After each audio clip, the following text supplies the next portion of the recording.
In this video, I'm going to delve into the story of Shirley Padilla, better known as La Gata, a criminal who sparked massive outrage in her homeland of Peru because of her heinous acts.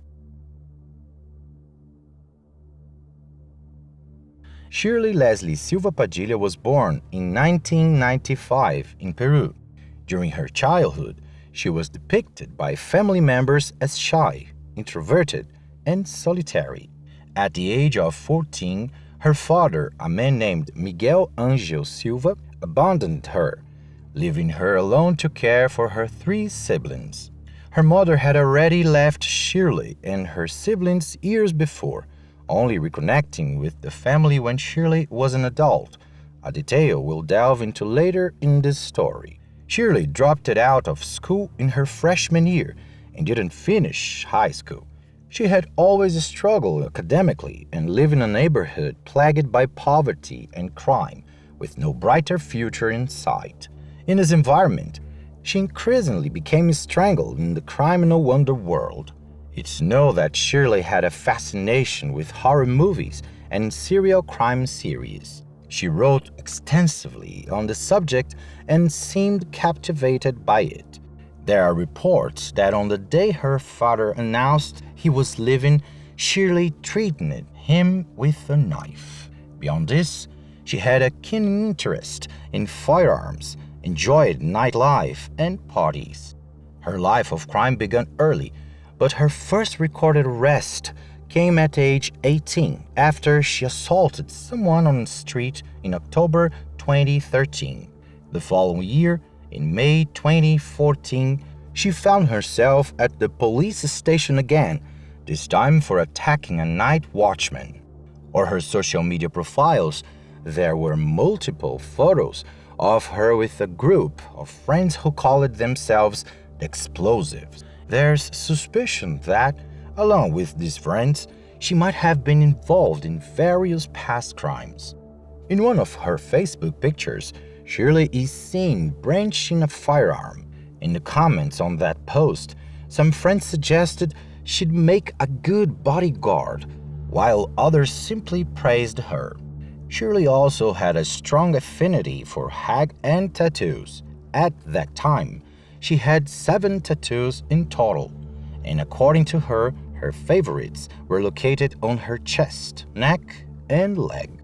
Around the period of these events, Shirley lived in a room in dire conditions.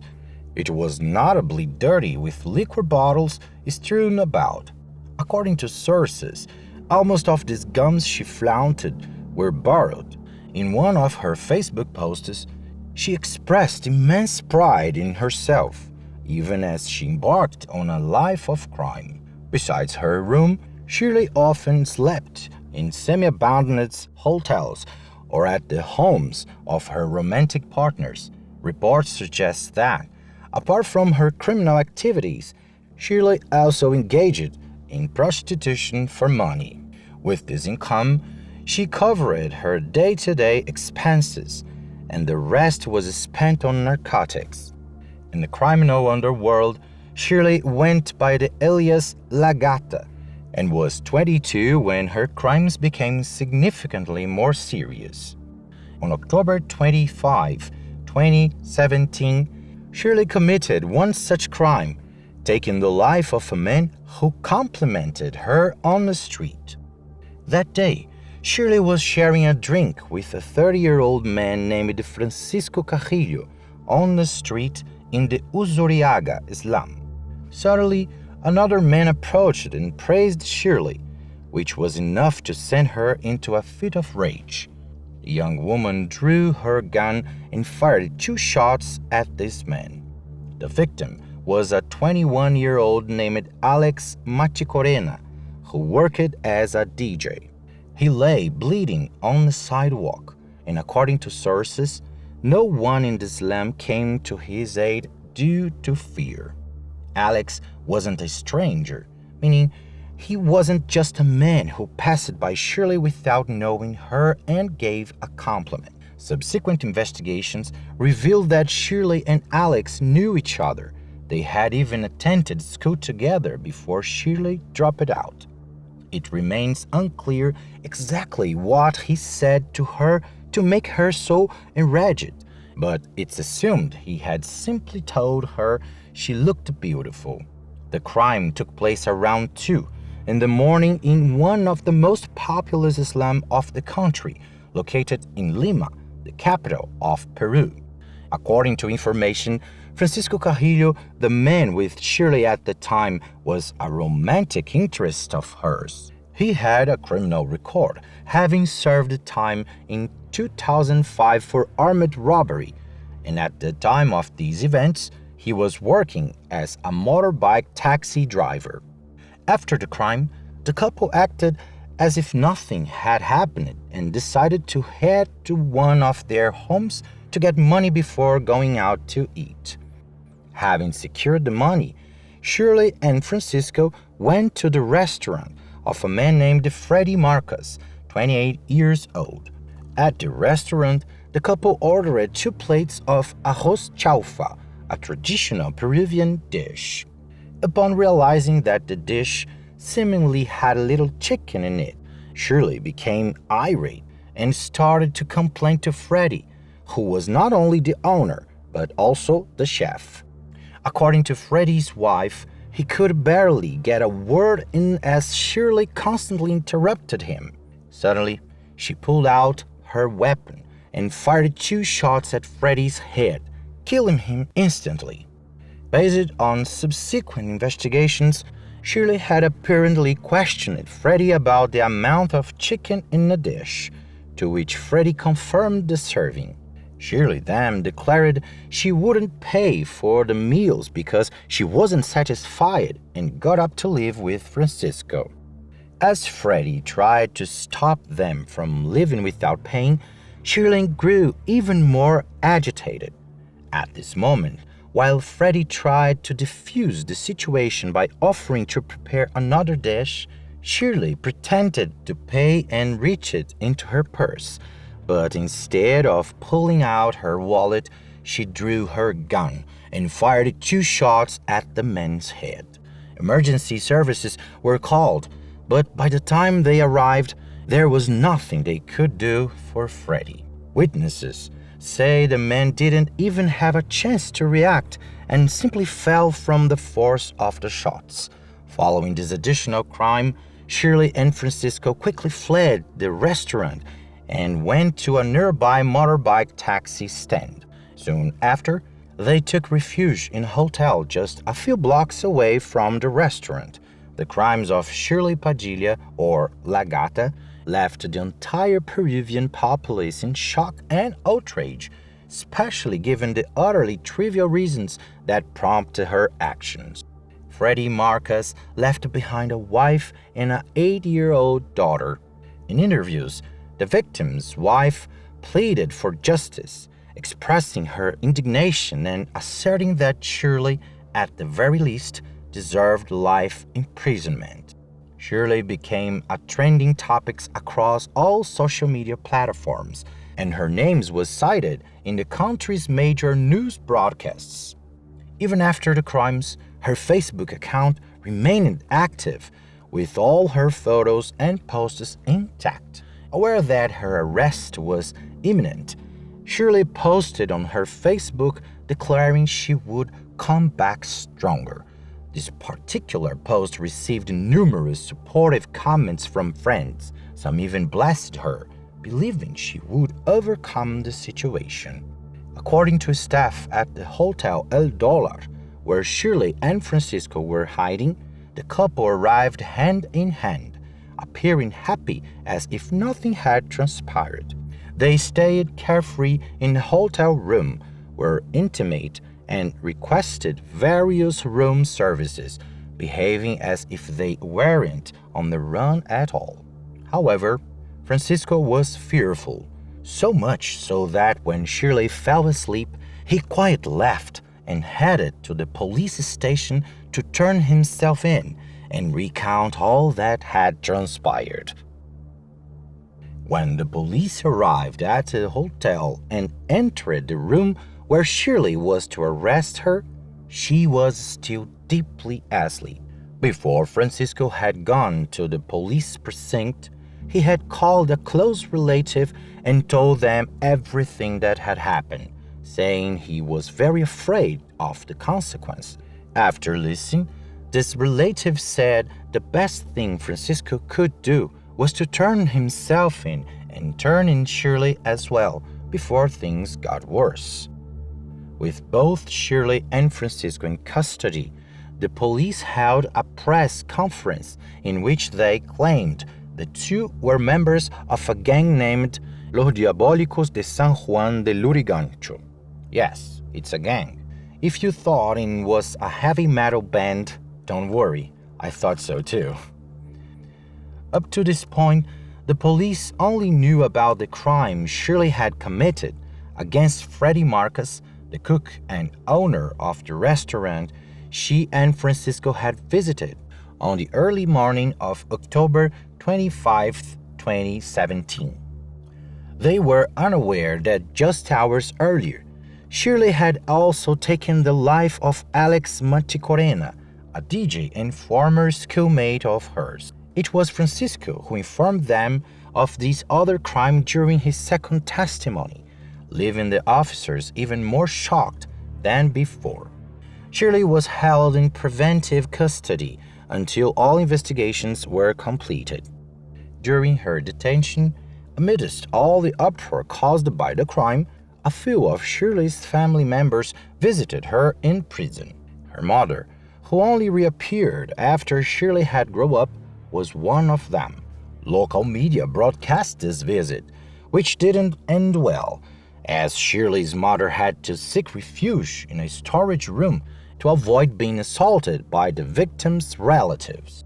Shirley's mother did not want to speak to the press and had to be escorted by the police when leaving the establishment she was in. Throughout, she covered her face and denied knowing Shirley, trying to convince people she wasn't her mother.